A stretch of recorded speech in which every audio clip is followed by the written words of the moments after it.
नहमदहु व नसल्ली अला रसूलिहिल करीम अम्मा बाद फ़ाऊज़ु बिल्लाहि मिनश शैतानिर रजीम बिस्मिल्लाहिर रहमानिर रहीम। अस्सलामु अलैकुम व रहमतुल्लाहि व बरकातुहू। नाज़रीन मोहतरम, आज का हमारा मौजू है सलातो तस्बीह पढ़ने का तरीका।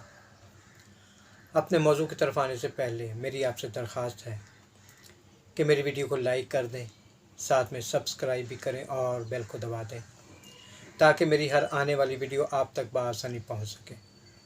हो सके तो इसको अपने अजीज़ व अकारब, मिलने जुलने वालों में और दोस्त अहबाब में शेयर कर दें ताकि वो भी इससे मुस्तफ़ीज़ हो सकें। तो नाज़रीन मोहतरम, चलते हैं अपने मौजू की तरफ। हदीस पाक में सलातुत तस्बीह पढ़ने का बहुत अजर आया है, यानी इसके पढ़ने वाले को अल्लाह ताला बहुत अजर व सवाब से नवाजते हैं और ये हमारे कबीरा गुनाह की माफ़ी का भी ज़रिया है कि अव्वल तो मोमिन की शान ही नहीं कि उससे कोई कबीरा गुनाह सरज़द हो जाए, फिर भी इसके पढ़ने से उसकी तलाफ़ी हो जाती है।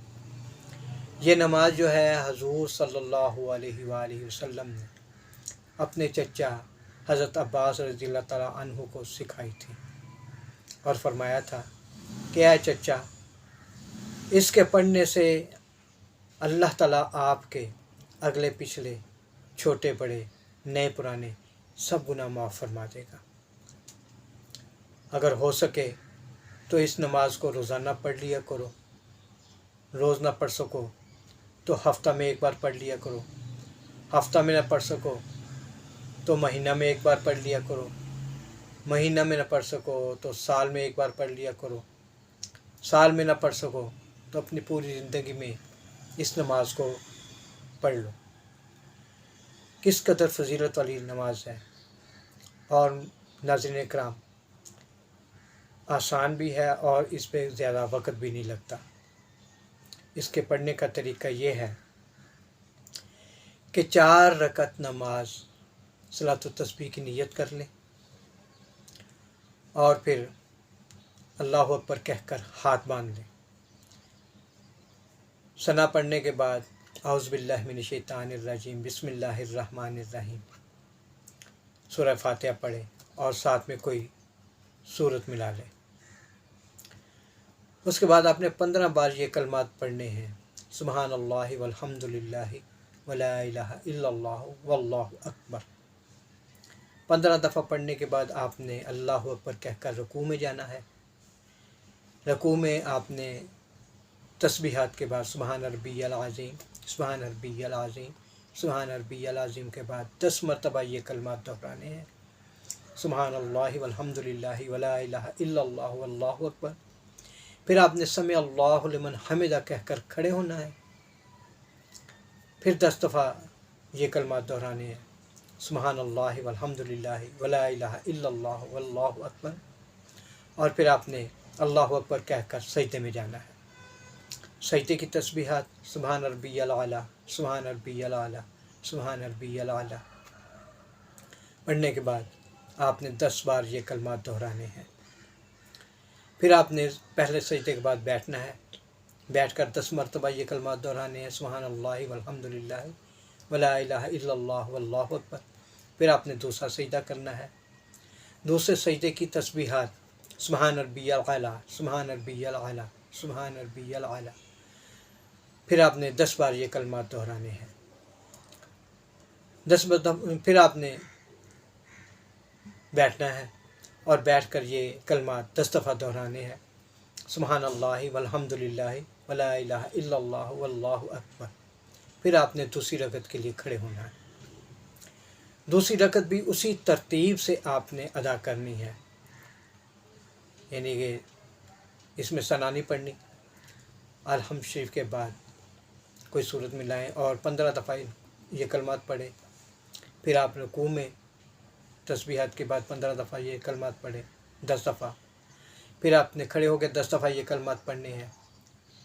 फिर आपने सजदा में जाके सजदे की तस्बीहात के बाद 10 दफ़ा ये कलमात पढ़ने हैं। फिर बैठकर आपने 10 दफ़ा ये कलमात पढ़ने हैं। फिर दूसरा सजदा में 10 दफ़ा तस्बीहात के बाद پھر بیٹھ کر آپ نے 10 بار یہ کلمات پڑھنے ہیں، اور اتحیات پڑھنے کے بعد آپ نے تیسری رکعت کے لیے کھڑے ہونا ہے۔ تیسری رکعت بھی آپ نے اسی طرح ادا کرنی ہے، اور پھر چوتھی رکعت بھی آپ نے اسی طرح ادا کرنی ہے۔ دوسرے سجدے کے بعد بیٹھ کر آپ نے 10 دفعہ یہ کلمات پڑھنے ہیں، اور پھر اتحیات پوری پڑھ کر آپ نے سلام پھیرنا ہے۔ ناظرین محترم، اگر کسی یعنی کہ پہلے سجدے میں اگر آپ سبحان اللہ کہنا، سبحان اللہ والحمدللہ لا الہ الا اللہ اللہ اکبر کہنا بھول گئے ہیں، تو دوسرے سجدے میں بھی اس کا عدد پورا کر لیں، اور اس نماز میں کوئی سجدہ صاف بھی نہیں ہے۔ 75 مرتبہ ایک رکعت میں پڑھنی ہے یہ تسبیحات، یہ کلمات جو ہیں، اور 300 مرتبہ آپ نے 4 رکعت میں ادا کرنے ہیں۔ اگر 300 مرتبہ آپ نے ادا نہیں کیے تو پھر یہ آپ کی نماز نفل میں شمار ہوگی۔ صلاۃ التسبیح میں 300 کا عدد جو ہے یہ پورا کرنا ہے۔ اور ناظرین محترم، یہ نماز بڑی اہم نماز ہے، بلکہ نماز کے لیے آپ نے وضو بھی اچھے طریقے سے کرنا ہے، اور پورے خشوع و خضوع کے ساتھ نماز کو ادا کرنا ہے۔ اللہ تعالیٰ کی بڑائی کو سامنے رکھتے ہوئے اس نماز کو ادا کرنا ہے، اور پھر اپنے گناہوں کی تلافی کے لیے،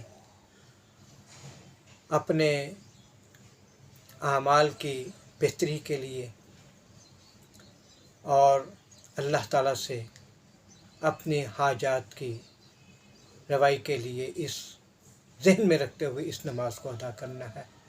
تو انشاءاللہ العزیز اللہ تعالیٰ آپ کو بہت زیادہ اجر سے بھی نوازیں گے، اور آپ کی تمام حاجات کو بھی پورا کریں گے، آپ کے تمام گناہوں کو بھی معاف فرما دیں گے۔ اللہ تعالیٰ سے دعا ہے کہ اللہ تعالیٰ ہمیں کہے سننے پر عمل کرنے کی توفیق عطا فرمائے، اور اس میں جو کمی کوتاہی رہ گئی ہے اللہ تعالیٰ ہمیں اس سے معاف فرمائے۔ آپ کے لیے ہمیشہ سے نیک خواہشات کا طلبگار، اور اللہ تعالیٰ سے آپ کے لیے اچھی دعاؤں کا طالب آپ سے اجازت چاہتا ہوں۔ السلام علیکم ورحمۃ اللہ وبرکاتہ۔